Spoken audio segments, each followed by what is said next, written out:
बोल शीतला माता की, शीतला माता की। दाने दाने पड़ गए हो पूरे शरीर में, बुखार भी बहुत तेज आ रहा हो। शीतला माता की पूजन होती है ठंडे समय में, शीतल समय में। शीतला माता ने ये नहीं किया कि रोटी बना के उठो और थाली लेके लाइन में लग जाओ। तुम देखना शीतला माता की पूजन करने लोग जाते ना शीतला सप्तमी शीतला अष्टमी पे, बस 11 बजे तक तो रोटी बनाती रहेगी, सामान बनाती रहेगी। 1-1.5 घंटा में ठंडा हुआ, 12:30 बजे उठ के सीधे लाइन में लग जाएगी, जल्दी से पूजन करके सो जाऊंगी, काम खत्म। शीतला माता ने भी सोच लिया बस तूने मुझे बेवकूफ बनाया, अब रुक जा तू। 11 बजे तक भोजन बनाया, 10 बजे तक भोजन बनाया, 1 बजे रात को लाइन में लग गई पूजन करने के लिए। 1 बजे रात को न जाने किसने पहला दी कि 1 बजे रात को लग जाओ लाइन में, सुबह तक पूजन करके अपने घर आ जाओ, फिर आराम से आके सो जाओ। अब इतनी जल्दी क्या है भगवान के पूजन की? माँ की पूजन करने जा रहे हो, माता से लाड़ लड़ाने जा रहे हो, अपनी माता से अपने दिल की बात कहने के लिए जा रहे हो, अपने स्नेह की बात कहने के लिए जा रहे हो, तो धीरे धीरे प्रेमवश आनंद से माता की आराधना शीतल समय में, ठंडे समय में। ठंडे समय का मतलब है भीतर से ठंडे होकर, अपने भीतर से ठंडे होकर। अब अपने भीतर तो ठंडा ही है ही नहीं ना, जल्दी जल्दी चलो। और आदि बहुत पतली खुशी है और और ये कितना बड़ा कपड़ा थाली पे ढाक ढुका के लाइन में खड़ी है शीतला माता। शीतला माता, या हाथ में लोटा या हाथ में थाली, और इतनी देर में पड़ोसन निकल के बाजू में से जा रही थी और लोटा थोड़ा सा ढुल गया। अब यहां शीतला माता की पूजन करनी आई और ये हो गई चंद्र घंटा। लोटा जरा सा ही पानी का झलका, देख के नहीं चल सकती। ठंडा भोजन हाथ में, लोटा ठंडा पानी का, और अंदर अग्नि। शीतला माता भी कह रही इसको अजान दो पहले, इसको क्या मतलब? भीतर से शीतल हुई है, भीतर से ठंडे हुई है। चित्त वृत्ति मन जब भीतर से शीतल होगा, ठंडा होगा, तो मेरी शीतला माता, तुमने पूजन करा ना करा, मेरी शीतला माता प्रसन्न हो जाएगी। बस भीतर इसकी महत्वता। फिर भी दुनिया के लोग अपनी बुद्धि लगाकर माता का जो पूजन का विधान है, उस विधान में कोई गर्म चीज की महत्वता नहीं है क्या? कोई गर्म चीज की महत्वता?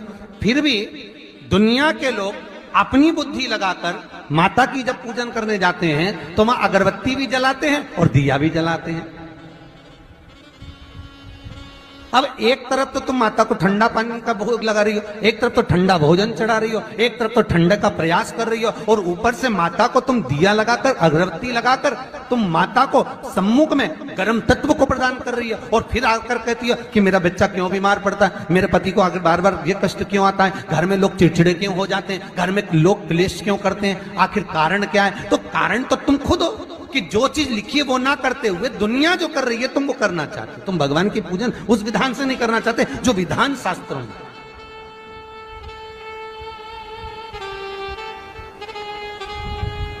जो शास्त्रार्थ विधान कहता है।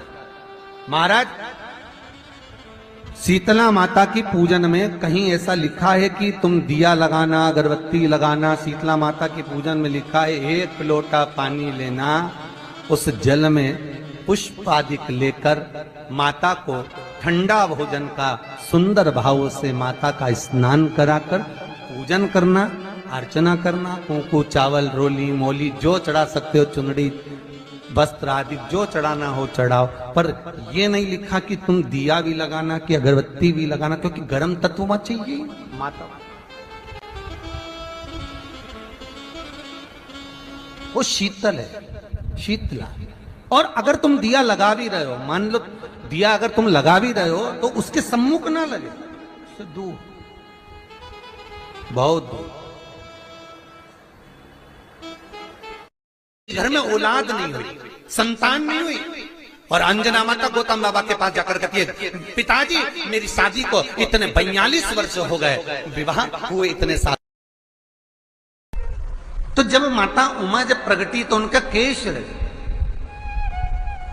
भूमि पर गिरा, और भूमि पर गिरने के कारण उससे एक वृक्ष उत्पन्न हुआ जो नीम का वृक्ष कहलाता, नेवाड़ी का वृक्ष कहलाता।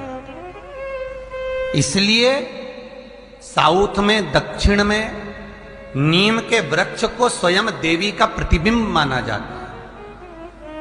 नीम के वृक्ष को स्वयं माता का प्रागट्य उत्सव माना जाता है। नीम के वृक्ष को स्वयं देवी का भाव वर्णित किया जाता है। और बहुत सुंदर बात है महाराज जी, जिसके शरीर में माता निकल गई हो, दाने दाने पड़ गए हो पूरे शरीर में, बुखार भी बहुत तेज आ रहा हो और पूरे शरीर में माता जी निकल गई हो, एक लोटा पानी जिसके शरीर में माता जी निकली है उसके पास में रख दो, और वो पानी उठाकर नीम के पेड़ में उस व्यक्ति के ऊपर से 7 बार उतार के नीम के पेड़ में डाल दो। 3 दिन के अंदर उसकी माता जो शरीर में निकली हुई है, दाने दाने पड़े हुए हैं, जो बुखार बहुत तेज आ रहा है, उसमें धीरे धीरे आराम मिलना प्रारंभ हो जाता है। यहां तक शास्त्र कहता है कि किसी व्यक्ति को अचानक बहुत तेज बीमार आ गया, बहुत तेज बुखार आ गया, या एकदम, हम तो यहां तक कहेंगे कि ये वायरस चल रहा है, महामारी चल रही है, और कंठ में भी आपको अगर जलन पड़ रही है, कंठ रुक रहा है, बुखार बहुत तेज आ रहा है, शरीर में ताप है, डॉक्टर को दिखाओ मना नहीं है, सब कुछ करो मना नहीं है, पर 1 लोटा पानी अपने ऊपर से उतार कर 21 बार नीम के पेड़ में ले जाकर नाम गोत्र बोलकर डाल दीजिए, और नीम के पेड़ के नीचे की मिट्टी को अपने कंठ पर लगा लीजिए। 20 से 25 मिनट बाद आपको आराम लगना प्रारंभ हो जाएगा। ये उमा देवी है।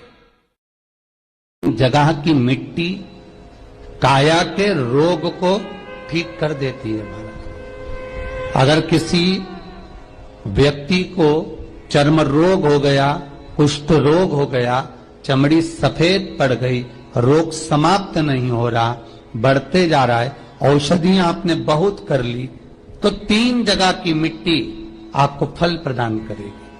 पहला, सूर्य कुंड की मिट्टी। स्कंद पुराण सूर्य कुंड कहां पर है? तो कहा दतिया और झांसी के बीच में सूर्य कुंड निवास करता है। उस सूर्य कुंड की मिट्टी को लाकर जिस व्यक्ति को कुष्ठ रोग हो गया हो, शरीर की चमड़ी सफेद पड़ गई हो, स्कंद पुराण कहती है सूर्य कुंड की मृदा लगा लेने से 5 से 7 दिन में रोग समाप्त होने लगता है महाराज। पर सूर्य को सर्वाधिक प्रियता क्या?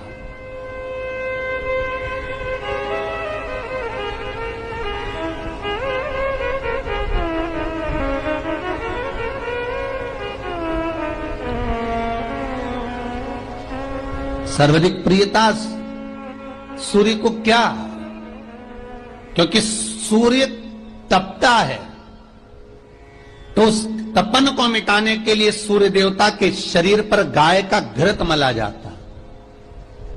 जैसे शनि को तेल लगाया जाता है, सूर्य को घृत मला जाता है। इसलिए सूर्य कुंड का एक नियम है कि सूर्य कुंड पर से अगर हम मिट्टी लेकर आते हैं, शरीर पर लगाने के बाद जब शरीर का चर्म रोग समाप्त हो जाए, सफेद चमड़ी अपने वापिस रंग में आ जाए, तब आप जितनी कामना कर आते हैं उतना घी उस सूर्य कुंड के पास में डालना पड़ता है। 1 किलो, 2 किलो, आधा किलो, 250 ग्राम, 25 ग्राम, 50 ग्राम, जो आपने कामना करी है उतना चढ़ाना पड़ता। पर वो घी गाय का होना चाहिए, और उस घी का प्रयोग कोई नहीं कर सकता। इसलिए आज भी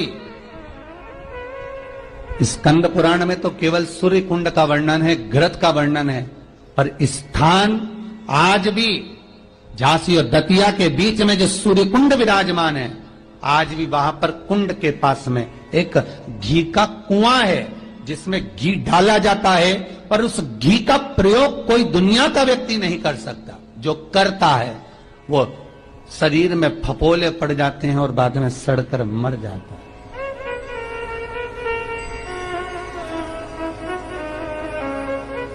घृत है पर गंध नहीं, घृत है। 3 जगह की मृदा जीव को सुख का अनुभव कराती है। पहला सूर्य कुंड महाराज, दूसरा वर्णन करा है जिस स्थान पर गौ माता को बांधा गया हो और गाय अपने बछड़े को, बछिया को जन्म देती हो, उस स्थान पर उसकी मिट्टी, उसकी मृदा, उस जगह की रज, जब मकान का मुहूर्त होता है, दुकान खोली जाती है, दुकान बनाई जाती है, दुकान में कोई अग्नि का प्रवेश हो, उससे पहले जहां पर गाय ने अपने बछड़े को जन्म दिया हो, बच्चे को जन्म दिया हो, उस स्थान की मिट्टी उस भूमि पर लेपन कर दी जाए तो जिंदगी में कभी संपदा की कमी नहीं हो सकती महाराज। ये दूसरी मृदा स्कंद पुराण वर्णन करती है, धेनु मानस वर्णन करती। दूसरी गीता प्रेस गोरखपुर का गोअंक वर्णन करता है। जहां पर गौ माता बंदी हो, जहां पर गौ माता नित्य स्मरण करती हो और गाय के बच्चों का जन्म होता हो, और वो भी देसी गाय, देसी बच्चों को जन्म दे, रुद्राक्ष की उत्पत्ति हुई। जानते हो सब लोग? बोलो तो जम के बोलो, जानते हो ना? फिर भगवान शंकर के नेत्र अश्रु से अंधकासुर की उत्पत्ति हुई। जानते हो सब लोग? बोलो जम के बोलो, ठीक है। तीसरा, भगवान शंकर के क्रोध नेत्र अग्नि की ज्वाला से